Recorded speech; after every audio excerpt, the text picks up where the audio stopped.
చేయండి రాజీనామా అంటూ వైసీపీ ఆరోపిస్తే ఆపండి మీ డ్రామా అంటూ కౌంటర్ ఇస్తున్నారు బీఆర్ నాయుడు. టీటీడీ చైర్మన్ గా ఉన్న BR Naidu అనైతిక చర్యలకి పాల్పడ్డారంటూ YCP ఆరోపిస్తోంది.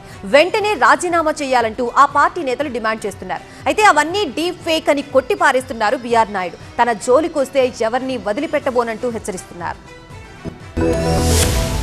Bhumana Karunakar Reddy, YV సుబ్బారెడ్డిపై టీటీడీ చైర్మన్ బీఆర్ నాయుడు ఆగ్రహం వ్యక్తం చేశారు. తనపై డీప్ ఫేక్ వీడియోలు చేసి దుష్ప్రచారం చేస్తున్నారంటూ మండిపడ్డారు. తప్పుడు ప్రచారం చేసే వాళ్లను వదిలిపెట్టేదే లేదన్నారు. భూమన, వైవి సుబ్బారెడ్డి చరిత్ర అంతా తెలుసు, అన్ని బయట పెడతానని హెచ్చరించారు బీఆర్ నాయుడు. నీకు చొక్కాలు చూపిస్తాను, నీకు కానీ సుబ్బారెడ్డికి కానీ.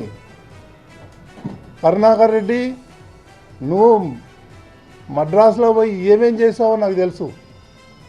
వైవి సుబ్బారెడ్డి ఏమేం చేసావో నాకు తెలుసు. అవన్నీ బయట పెట్టమంటారా? తనపై డీప్ ఫేక్ వీడియో చేశారంటున్న బీఆర్ నాయుడుకి భూమన కరుణాకర్ రెడ్డి కౌంటర్ ఇచ్చారు.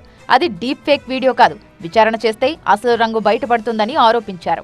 టీటీడీ చైర్మన్ పదవికి బీఆర్ నాయుడు రాజీనామా చేయాలని భూమన కరుణాకర్ రెడ్డి సహా వైసీపీ నేతలు డిమాండ్ చేశారు. వెంటనే రాజీనామా చేసి వెళ్లిపోండి అని ఈ కీచక బీఆర్ కామనాయుడు గారికి సూచిస్తున్నా. మీ మీద అనేక మంది మహిళలతో మీరు ఇలాగే వ్యవహరిస్తున్నారని మీ మీద చాలా కంప్లైంట్లు ఉన్నాయి. ఫ్యామిలీ ఫ్రెండ్స్తో విహారయాత్రలకు వెళితే తప్పేంటని బీఆర్ నాయుడు ప్రశ్నించారు. అయితే ఆ వ్యాఖ్యలకు మాజీ మంత్రి పేర్ని నాని కౌంటర్ ఇచ్చారు. 30 ఏళ్ల నుంచి, ఇప్పుడు కాదు 32 ఏళ్ల నుంచి పరిచయాలు ఉన్నాయి, మాకు ఫ్యామిలీ పరిచయాలు ఉన్నాయి. అదేం తప్పు ఉంది అంటున్న దాంట్లో వల్గారి ఏముంది? వల్గారిటీ ఏముంది? దేవదేవుడు కాళ్ళ దగ్గర కూర్చునేప్పుడు ఈ బంధాలు, ఈ రాగద్వేషాలు ఇట్లాంటి అపవిత్రం అవుతుందేమో ఆలోచించుకోమని సమాజం చెబుద్ది.